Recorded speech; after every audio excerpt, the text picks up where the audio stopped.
अस्सलामुअलैकुम। Kitchen with पाक फौज में खुश आमदीद। तो बच्चों ने ईद की कर ली है तैयारी और बच्चे हो गए हैं रेडी।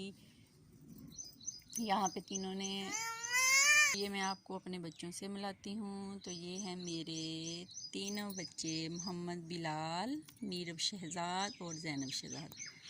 तो क्या कहेंगे बच्चों? अस्सलाम वालेकुम। कैसे हो? क्या बोलोगे? अस्सलाम वालेकुम यूट्यूब फैमिली, मेरी तरफ से आपको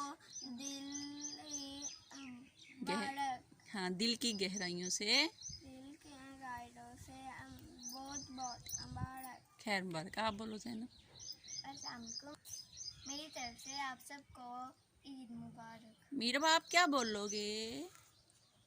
अपनी मम्मा को साथ लेके लेट जाऊंगा। अपनी मम्मा के साथ लेके लेट जाओ, मैंने तो अभी बहुत काम करने हैं। तो ये थी हमारे बच्चों की आज की तैयारी, हमारा ईद का पहला दिन। तो अपना बहुत ज़्यादा ख्याल रखें, खुश रहें, दुआओं में याद रखें। चलो बच्चों, अल्लाह हाफिज़।